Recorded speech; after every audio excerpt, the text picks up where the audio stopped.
Hi, welcome to Metdia Corporation. My name is Scott Britton, and today I will be demonstrating my company's exciting new Gemology software application, MetdiaGem, for iOS, Android, and Windows 8 smartphone devices. In this video, I will be demonstrating the iOS version of MetdiaGem. If you have an Android or Windows 8 phone device, you may view a demonstration of MetdiaGem for both by going to www.metdia.com/product/MetdiaGem. In addition, the demonstration for the Windows 8 phone version takes a look at the new interface taken from suggestions from users like yourself that both the iOS and Android versions will incorporate in the near future. I know you're eager to see MetdiaGem in action, so let's get started. If you're an experienced iOS user, then the native feel of iOS is continued in MetdiaGem. The same gestures used to control other iOS applications apply here. Please do not be offended if I explain the motions in more detail for other not-so-experienced iOS users. I will begin by shutting down the MetdiaGem app that is currently running in the memory of this device so you can see the app from very first startup. If you do not know how to do this, you may click the home button twice, swipe upward on the screen image of the app, and this will remove it from running on the device temporarily until you start the app again.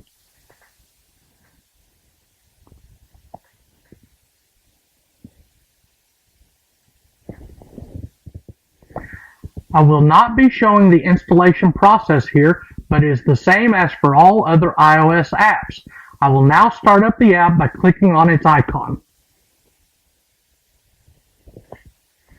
On first opening the app and on subsequent fresh starts, meaning you intentionally terminated the app and are restarting it, the app will boot up into the Gem Species tab ready to be used. Otherwise, it will return to the screen you were previously viewing, as I will demonstrate here by clicking on the Varieties tab, then hitting the Home button, and then hitting the MetdiaGem app icon again.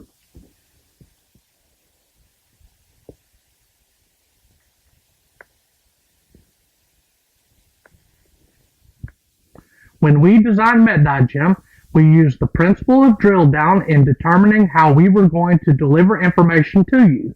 We chose to go from the most general of information to the most specific of information in as few steps as possible and in the most logical fashion so that you could quickly find the information you needed. I am not going to rattle on about every single piece of information the software has because you would probably find that very boring, and you can read about that on our product homepage. What I am going to show you is how to use the app to find information and find it quickly, although I will swipe slowly so you may see the information it does contain on its screens. Let's look at the first screen of information the app displays when you launch it for the very first time, which is the Gem Species tab. Information viewed in this format is normally listed in alphabetical order. Let's select corundum by swiping upward from the bottom of the screen to the top and rolling the list down the alphabet until we reach it. Clicking on it causes corundum species detailed information home screen to slide into view.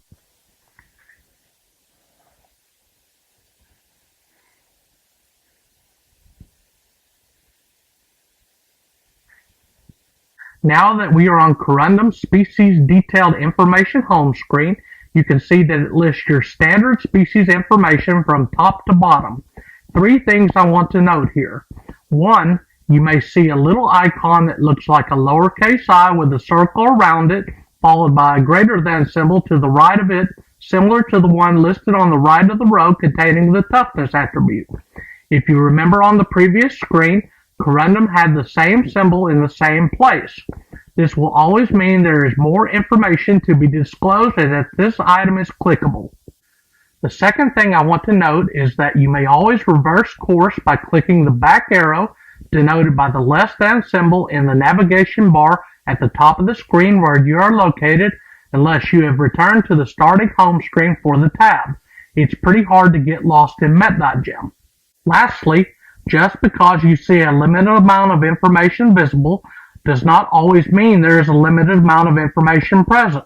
Some devices have a limited amount of screen real estate to work with, and going down and or clicking on an item sometimes opens up more information. Just keep this in mind when you are using the app. Moving on, as I scroll down the screen, you will see more corundum species detailed information grouped by type of information.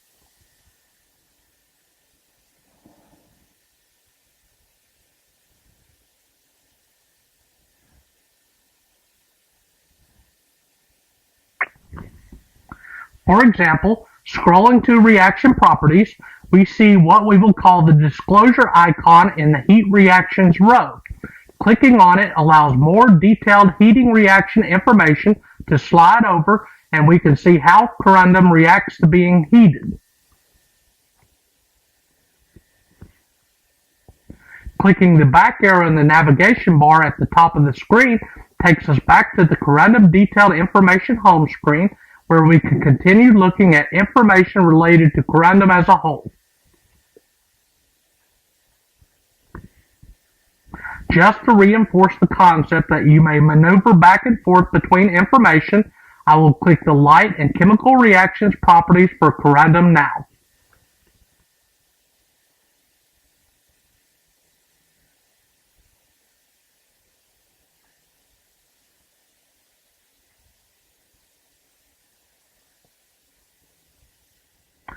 Continuing on, a unique feature to MetdiaGem is the ability to view the varieties of a species by scrolling through the species detailed information home screen to the bottom and clicking on varieties.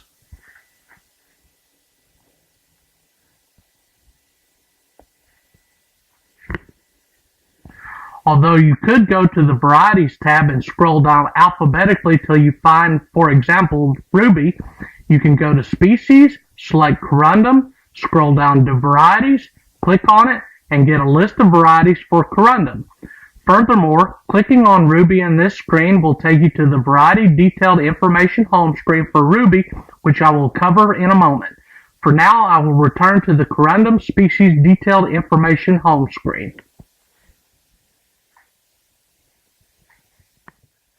Moving on to the Varieties tab, I will show you an example of the Varieties Detailed Information home screen and some examples of the information embedded in it and the linking process mentioned before. I will mention a point here before we move forward. If you see a single line of text in a row in the Varieties home screen tab, then this information is linked to a non-specific variety of a particular species. Two text lines in a single row show information for a specific variety of a species. In addition, we have also included some information for some species as a specific variety that is not official, but something we thought should be separated. For example, considering corundum, we listed lattice diffusion rubies separate from normal rubies because the information warranted separation. Now I will continue with our corundum theme and scroll down and bring up the Variety Detailed Information home screen for ruby.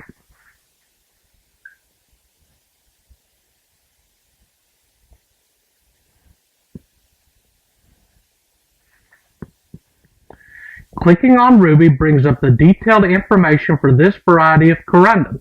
Scrolling down the page, you can see that more information is listed for its many attributes.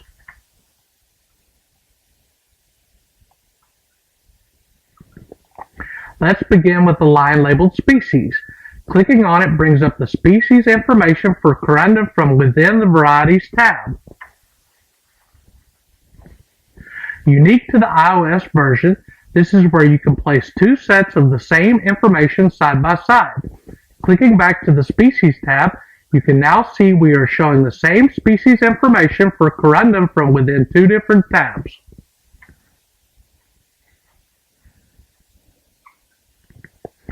Although showing the same information for the same species would not be beneficial, with a little maneuvering, you can show the same information for two different species or two different varieties. Say, for example, we wanted to show the variety information for ruby and alexandrite. You can go to the Species tab, select Crystal Beryl, go to the bottom and select Varieties, select alexandrite, and you can view the variety detailed information for ruby and alexandrite by simply alternating tabs.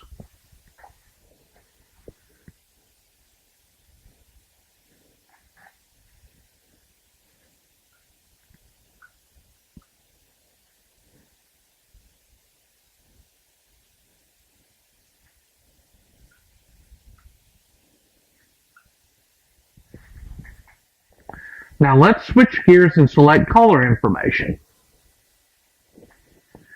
We see that rubies are red, of course, and it has the disclosure icon at the end of its row. Selecting it slides in the specific color information for the red color for rubies. Remembering this app is designed with screen real estate in mind, I'm going to scroll down to the spectrum section. Although only scrolling slightly, more information can be displayed within the spectrum information box by clicking in the box and swiping your finger upward. As essentially and as practically as possible, we have tried to maximize the use of screen real estate to bring as much information to you as possible.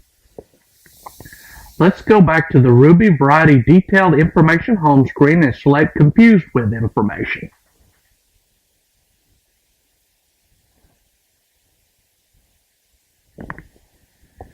You will see a list of other varieties that Ruby is typically confused with, and the disclosure icon is present. Let's scroll down and click on Spinel. This brings up the Variety Detailed Information home screen for Spinel, and you can view all the same information for Spinel that you can view for Ruby, including species information. Let's return to the Ruby Detailed Information home screen, and we will click Separations Information.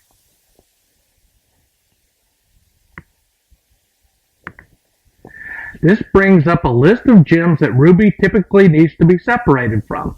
Clicking on Pyrope Garnet lists the tests needed to be performed to separate Ruby from Pyrope Garnet.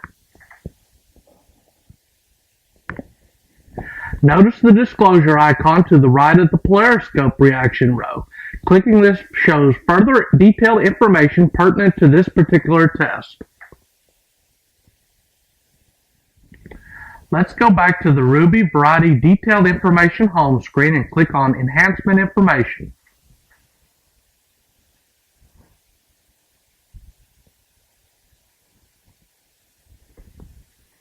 This shows the typical Ruby enhancement methods. Notice that there are 3 different heating enhancement methods shown. This is not an error. Each lists a separate result for when Ruby is heated, as I will demonstrate in a moment. Also, remember, as with the detailed color information, if the information goes beyond the end of the text box, you may scroll within the text box.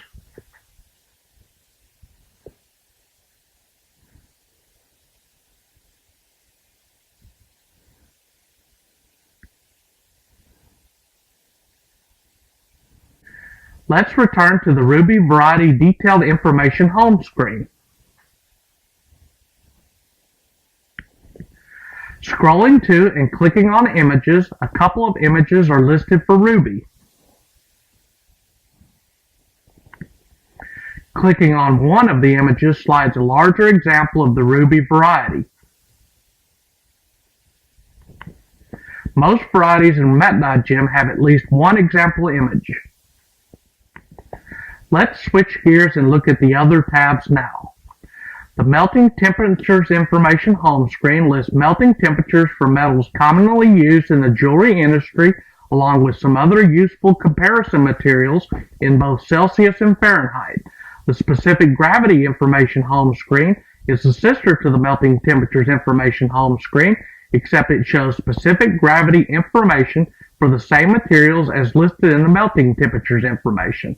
I will briefly scroll through both tabs so you may get an idea of the information they contain.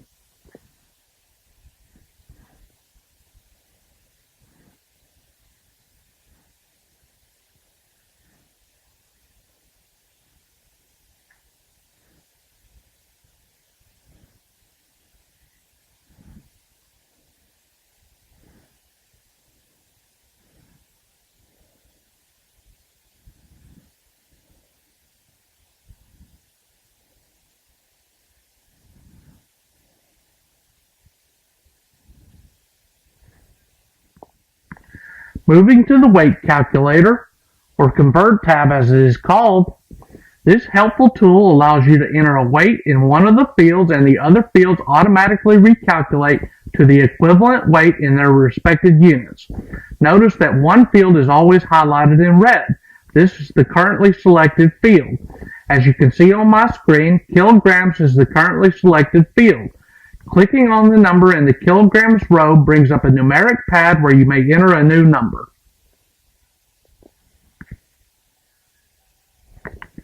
Clicking anywhere outside the keyboard hides the keyboard and updates the other fields. For example, if I click on the grams number, the currently selected field changes and you may enter an amount in grams.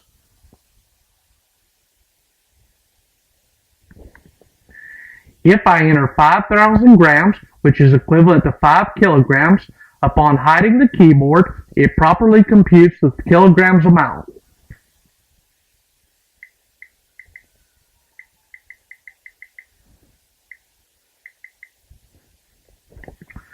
One final note, the calculator is accurate to 6 decimal places. So if you get an answer of 0 while one or more of the others show a number, it may be because that particular field is beyond the range of the calculator.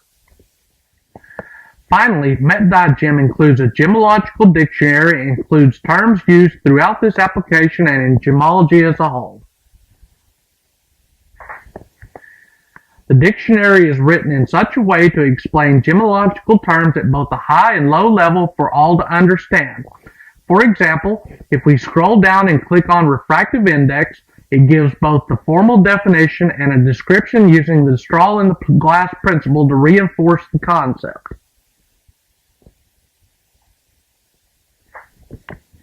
It is both content for the experienced and the beginner. That concludes my demonstration of the iOS version of MetdiaGem. I hope you have found this video to be informative and enlightening. If you have any questions or comments about the software, suggestions to improve the software, or feature requests for future releases, please feel free to email me at the email address listed at the end of this video. Thank you for watching.